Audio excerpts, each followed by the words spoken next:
എല്ലാവർക്കും PS world four യുവിലേക്ക് സ്വാഗതം. Hello കൂട്ടുകാരെ, നമുക്കപ്പോൾ ഇന്ന് ഒരു കോളിഫ്ലവർ കൊണ്ട് ഒരു ബിരിയാണി ഉണ്ടാക്കിയാലോ? അപ്പോൾ അതിനായി കോളിഫ്ലവർ മുറിച്ച് വെച്ചിട്ടുണ്ട്. അതിൽ കുറച്ച് മഞ്ഞൾപ്പൊടിയും ഉപ്പും ആഡ് ചെയ്ത് തിളച്ച വെള്ളം ഒഴിച്ചിട്ട് ഒരു 10 മിനിറ്റ് റെസ്റ്റ് ചെയ്യാൻ വെക്കുന്നുണ്ട് കേട്ടോ. അപ്പോൾ മുറിക്കുമ്പോൾ നോക്കണേ, ചിലപ്പോൾ കുഞ്ഞു പുഴുക്കളുണ്ടാവും.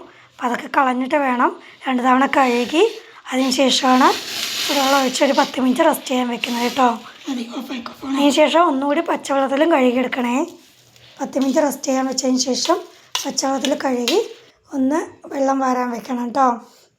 അപ്പോൾ ആ സമയം കൊണ്ട് നമുക്ക് സവാള എടുത്തിട്ടുണ്ട്, പച്ചക്കറികളൊക്കെ എടുത്തിട്ടുണ്ട്. അപ്പോൾ നമുക്ക് മുറിച്ചിട്ട് വരാം കേട്ടോ. അപ്പോൾ തൊലിയൊക്കെ കളഞ്ഞെടുത്തിട്ടുണ്ട്. ഇനി നമുക്ക് ഇതൊന്ന് മുറിച്ചിട്ട് വന്നാലോ? അത് മുറിച്ചെടുത്തിട്ടുണ്ട് കേട്ടോ. സവാള, തക്കാളി, ക്യാരറ്റ്, പച്ചമുളക്, ഇഞ്ചി വെളുത്തുള്ളി പേസ്റ്റ് ഇത്രയും റെഡിയാക്കിയിട്ടുണ്ട്. ആ സമയം കൊണ്ട് നമ്മൾ കോളിഫ്ലവറും റെഡിയാക്കിയിട്ടുണ്ട് കേട്ടോ. പിന്നെ കുറച്ച് ഗ്രീൻ പീസും എടുത്തിട്ടുണ്ട് കേട്ടോ. കോളിഫ്ലവർ റൈസ് ആയതുകൊണ്ടാണ് ഗ്രീൻ പീസും എടുത്തത് കേട്ടോ. അപ്പോൾ നമുക്ക് എണ്ണ ചൂടായിട്ടുണ്ട്. കുറച്ച് വെളിച്ചെണ്ണ എടുത്തിട്ടുണ്ട്. അതിൽ കുറച്ച് നെയ്യും ആഡ് ചെയ്യുന്നുണ്ട് കേട്ടോ. കുക്കറിലാണ് വെക്കുന്നത്, അപ്പോൾ പെട്ടെന്നാവുമല്ലോ, അതിന് വേണ്ടിയിട്ട്. അപ്പോൾ നെയ്യ് ആഡ് ചെയ്ത് കൊടുക്കുന്നുണ്ട്. അതിലേക്ക് ഇനി പട്ട, ഗ്രാമ്പൂ, ഏലക്കായ്, പെരുംജീരകം, പിന്നെ 2-3 മണി കുരുമുളകും കേട്ടോ. ഇത്രയും ആഡ് ചെയ്ത് കൊടുക്കുന്നുണ്ട്. അതൊന്ന് മൂത്ത് വരുന്ന സമയത്ത് അല്ലെങ്കിൽ പൊരിഞ്ഞ് വരുന്ന സമയത്ത് നമുക്ക് സവാള ആഡ് ചെയ്ത് കൊടുക്കാം. പിന്നെ നന്നായി ഒന്ന് ഇളക്കി കൊടുക്കാം കേട്ടോ. സവാള പെട്ടെന്ന് വഴന്ന് കിട്ടാൻ വേണ്ടി നമുക്ക് ഒരല്പം ഉപ്പും ആഡ് ചെയ്ത് കൊടുക്കാം കേട്ടോ.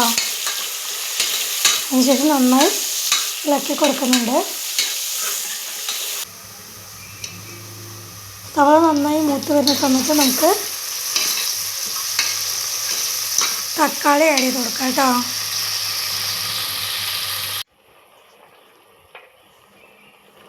തക്കാളിയും പച്ചമുളകും സവാളയൊക്കെ നന്നായി ഒന്ന് വഴന്ന ശേഷം നമുക്ക് മുറിച്ച് വെച്ചിരിക്കുന്ന ക്യാരറ്റ് ഇട്ട് കൊടുക്കാം. അതും ഇട്ടൊന്ന് നന്നായി ഒന്ന് ഇളക്കി കൊടുക്കാം. അതിൻ്റെ പച്ചമണം ഒന്ന് പോകണം. ഒന്ന് പാതി വേവ് ആവും കേട്ടോ അപ്പോഴേക്കും. അതിനുശേഷം നമുക്ക് അതിലേക്ക്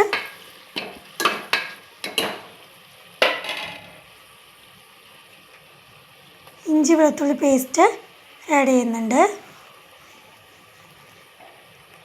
ഇഞ്ചി വെളുത്തുള്ളി പേസ്റ്റ് ഇട്ട് കൊടുത്ത് നന്നായി നമുക്ക് ഇളക്കി കൊടുക്കാം. അതിൻ്റെ ആ പച്ചമണമൊക്കെ ഒന്ന് മാറുന്നത് വരെ.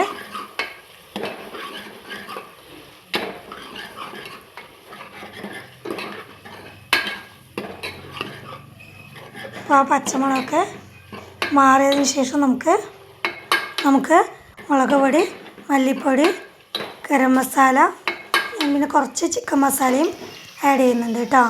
അപ്പോൾ അത്ര എടുത്തിട്ടുണ്ട്. അത് വീഡിയോ എടുക്കാൻ മിസ്സായി, ഒരു കോള് വന്നു ഫോൺ ബിസി ആയതുകൊണ്ട് അത് വീഡിയോ എടുത്തില്ല കേട്ടോ. അപ്പോൾ മുളക് പൊടി, മല്ലിപ്പൊടിയൊക്കെ ഇട്ട് നന്നായി ഒന്ന് മസാലപ്പൊടിയൊക്കെ ഇട്ട ശേഷം നന്നായി ഒന്ന് മൂത്തതിന് ശേഷം നമുക്ക് അതിലേക്ക് കോളിഫ്ലവർ ആഡ് ചെയ്യുന്നുണ്ട്. എന്നിട്ട് അതൊന്ന് നന്നായി ഒന്ന് ഇളക്കി കൊടുക്കുന്നുണ്ട് കേട്ടോ. അതിന് ശേഷം നമ്മളെടുത്ത് വെച്ചിരിക്കുന്ന ഗ്രീൻ പീസ് ആഡ് ചെയ്യുന്നുണ്ട്. ഇത് വീണ്ടും നന്നായി ഒന്ന് ഇളക്കി കൊടുക്കുന്നുണ്ട് കേട്ടോ. ആ ഒരു രണ്ടിൻ്റെയും ഒരു പച്ചമുളകൊക്കെ ഒന്ന് മാറി ഒന്ന് വഴന്ന് കിട്ടുന്നത് വരെ ജസ്റ്റ് ഒന്ന് ഇളക്കി കൊടുക്കുന്നുണ്ട്. അതിന് ശേഷം നമ്മൾ 1 ഗ്ലാസ് അരിക്ക് 2 ഗ്ലാസ് വെള്ളം എന്ന രീതിക്കാണ് ഞാൻ എടുക്കാറ് കേട്ടോ. അപ്പോൾ ആ രീതിയിൽ വെള്ളം ഒഴിച്ചിട്ടുണ്ട്. ഈ സമയത്ത് നമുക്ക് ഉപ്പ് ആഡ് ചെയ്ത് കൊടുക്കാം. ഉപ്പ് ഇളക്കി നോക്കിയിട്ട് ഉപ്പ് പോരാന്നുണ്ടെങ്കിൽ വീണ്ടും ഇട്ട് കൊടുക്കാം കേട്ടോ. അപ്പോൾ അതിന് ശേഷം നന്നായി തിളയ്ക്കുന്നുണ്ട്. ഈ തിളച്ച് വരുന്ന സമയത്ത് നമുക്ക് അരി 2 തവണ കഴുകി വാരി വെച്ചിട്ടുണ്ട്. അപ്പോൾ അരി നമ്മൾ അതിനോട് ആഡ് ചെയ്യുന്നുണ്ട്. അതിന് ശേഷം നന്നായി തിളച്ച ശേഷം നമ്മൾ മല്ലിയിലയും പുതിനയിലയും ആഡ് ചെയ്ത് കൊടുത്തിട്ടുണ്ട്. അതിന് ശേഷം കുക്കർ അടച്ച് വെച്ച് ഒരൊറ്റൊരു വിസിൽ, ഈ സിമ്മിലിട്ട് വേണം കേട്ടോ, ഒറ്റ വിസിൽ. അത്രയേ ഉള്ളൂ, റൈസ് റെഡി കേട്ടോ. അപ്പോൾ ഇത്രയേ ഉള്ളൂ. കോളിഫ്ലവർ ബിരിയാണി റെഡി ആയിട്ടുണ്ട്. അപ്പോൾ എല്ലാവരും ഒന്ന് ട്രൈ ചെയ്ത് നോക്കണേ. നല്ല ടേസ്റ്റാണ് കേട്ടോ. കറികളൊന്നും ഇല്ലെങ്കിലും കുഴപ്പമില്ല, നല്ല ടേസ്റ്റാണ്. അപ്പോൾ എല്ലാവരും ഒന്ന് ട്രൈ ചെയ്ത് നോക്കണം കേട്ടോ. എന്നും ഒരേ ചിക്കൻ ബിരിയാണി മട്ടൻ ബിരിയാണി തന്നെയല്ലേ, അപ്പോൾ അതിന് വേണ്ടി നമുക്കൊന്ന് മാറ്റി പിടിച്ചാൽ അടിപൊളിയായിട്ടുണ്ടാവും. ഒന്ന് നോക്കണേ. കുട്ടികൾക്കൊക്കെ വെജിറ്റബിൾസൊക്കെ ഉള്ളിൽ പോയ പോലെ ആയി. അപ്പോൾ ട്രൈ ചെയ്ത് നോക്കണേ. ബൈ. Thank you.